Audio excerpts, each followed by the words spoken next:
Have you ever felt like your emotions are too big for your body? Like a wave of anger, sadness, or panic rises so fast, it drowns your logic before you even realize what's happening. You're not alone. Every day, millions of people find themselves hijacked by their emotions, saying things they regret, shutting down, or spiraling into thoughts they can't control. But what if I told you there's a way to stop that emotional storm in its tracks? Not with months of therapy, not with pretending you're fine, but with something you can do right now in the moment. When you feel overwhelmed, your amygdala, the part of your brain responsible for detecting danger, takes over. It shuts down your ability to think clearly. Your heart races. Your breath shortens. Your muscles tighten. Your thoughts get louder and darker. This is called an emotional hijack. You're not overreacting. You're not weak. You're just stuck in survival mode. The good news? There's a simple way out. Here's a powerful technique to instantly lower the intensity of any emotion: anger, fear, sadness, jealousy, anything. It's just 2 steps. Step 1. Name it. Say out loud or in your head, "I'm feeling angry. I'm feeling overwhelmed. I'm feeling scared." When you name the emotion, your brain shifts activity from the amygdala to the prefrontal cortex, the rational part. It's like turning on the lights in a dark room. You start to regain control. Step 2. Breathe. Not just any breath. Try this. Breathe in through your nose for 4 seconds, hold for 2, then out through your mouth for 6. Do this 3 times. Why does this work? Because your body listens to your breath. When you slow your breathing, your nervous system receives a signal. I'm safe. I don't need to panic. The storm softens. Here's something most people don't realize. Your body feels the emotion before your mind explains it. Think about it. Before you say, "I'm angry," your fists might clench. Your jaw tightens. Your shoulders rise. Before you cry, your throat feels tight. Your chest aches. That means if you want to calm your emotions, you don't always have to think your way out. You can move your way out. This is called bottom-up regulation, calming your mind by starting with your body. Let me show you how. Foot technique number 1, grounding through the senses. When emotions run wild, one of the fastest ways to stabilize yourself is by connecting to the present moment. Use this method called 5-4-3-2-1 grounding. 1. Name 5 things you can see. Look around and say them. I see a chair. I see a light. I see my hand. 2. Name 4 things you can touch. Feel them. I feel my feet on the floor, my sweater, the chair beneath me. 3. Name 3 things you can hear. Listen carefully. I hear the fan, a car outside, my breath. 4. Name 2 things you can smell. If nothing's around, remember a scent you love. 5. Name 1 thing you can taste. Maybe it's toothpaste or a sip of water. Why does this work? Because emotions like anger and panic live in the future or the past. This brings you into the now. It tells your brain, we're here. We're safe. You don't need to freak out. Person running technique number 2, move it out. Emotions are energy. Emotion, energy in motion. So when you feel intense sadness, fear, or rage, that energy needs somewhere to go. You don't always need to talk. Sometimes you need to move. Stand up and shake your hands out. Do 10 jumping jacks. Walk around the room. Stretch your arms over your head and breathe deeply. This tells your nervous system, I'm not frozen. I'm alive. I'm okay. Even 60 seconds of movement can make a difference. Light bulb reminder. You don't need to do all of this perfectly. You just need to do one small thing that brings you back to yourself. Name the emotion. Take a breath. Touch the ground. Move your body. This is how you regain control, not by being emotionless, but by being emotionally wise. Once your body is calm, it's time to help your mind catch up. Because here's the truth. Your emotions are valid. But your thoughts about those emotions? They're not always true. Let's say someone ignores your message. Your brain might scream, "They hate me. I said something wrong. I always ruin everything." But are those facts or just fear? This is where reframing comes in. It's the mental skill of rewriting the story you're telling yourself. Thought balloon step 1. Catch the thought. Ask yourself, what am I thinking right now? Write it down or say it out loud. For example, I'm thinking no one cares about me. I'm thinking I'm going to fail. I'm thinking this feeling will never end. Just identifying the thought gives you distance. You're no longer drowning in it, you're observing it.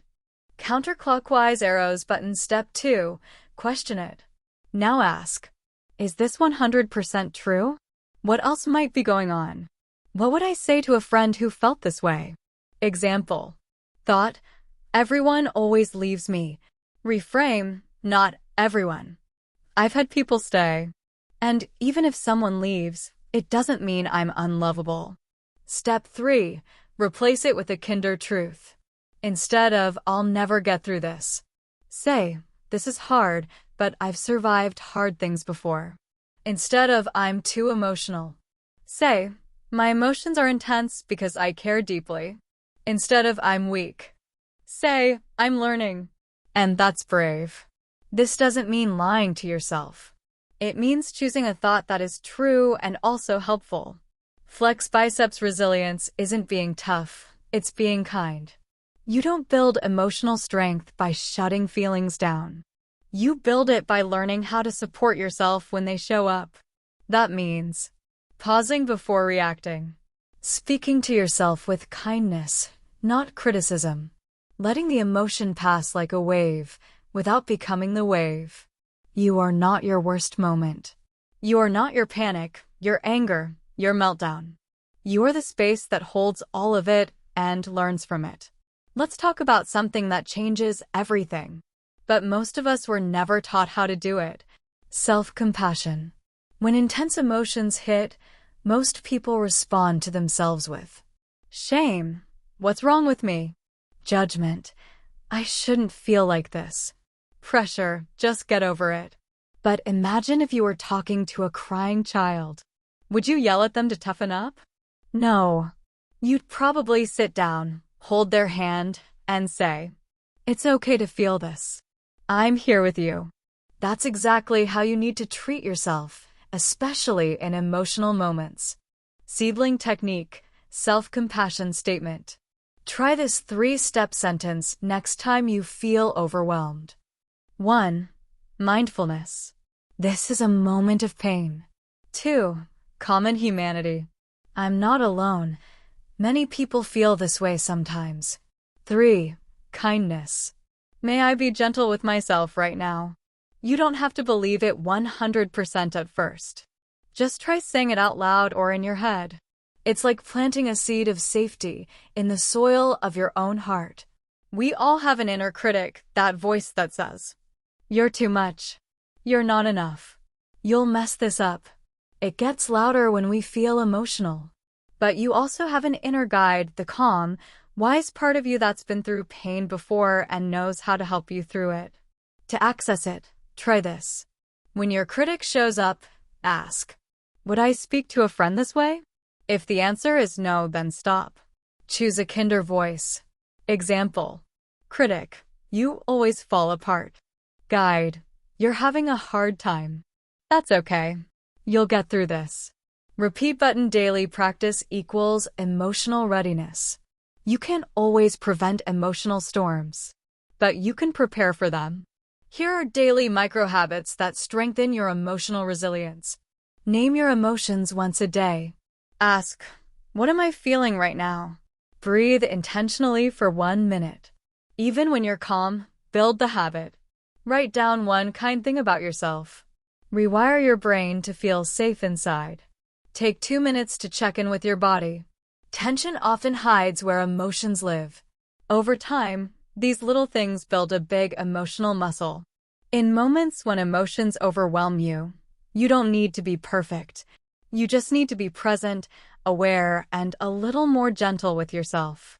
And that's how you gain control, not by fighting the emotion, but by holding space for it. Let's end with this truth. You are not broken. You're not too emotional. You're human, and your emotions are part of that humanity. But emotions don't define you. They don't control you. They pass through you, like weather through the sky. And you? You are the sky, wide, strong, unshaken. Repeat button. Let's recap. The Instant Calm Toolkit. Next time you feel overwhelmed, try one or all of these. 1. Name it. Say the emotion. Label it. That gives your brain space. 2. Breathe. Use the 4-2-6 method to calm your nervous system. 3. Ground yourself. Look around. Use your senses. Come back to the present. 4. Move. Stretch. Walk. Shake. Let the emotion leave your body. 5. Reframe the thought. Ask, is this true? Is this helpful? What's a kinder truth? 6. Speak with compassion. Be your own friend, not your judge. You don't need to do them all perfectly. Just doing one is enough to shift everything. Fire your power is in the pause. When you choose not to react immediately. When you pause. When you breathe instead of explode. That's power. That's the kind of strength no one sees, but it changes your entire life. It turns arguments into conversations. Panic into clarity. Shame into healing. It teaches your nervous system. I am safe. I am in control. I can handle this. Speech balloon. What happens next? Practice. Start small. One breath. One moment. One decision at a time. And remember, every time you choose peace over panic, compassion over criticism, awareness over reaction, you're becoming emotionally stronger. You're rewiring your brain. You're building your emotional calm. If no one told you this today, let me be the first. You are allowed to feel. You are allowed to pause. You are allowed to begin again. Stay gentle. Stay grounded. And remember, you are always one breath away from calm.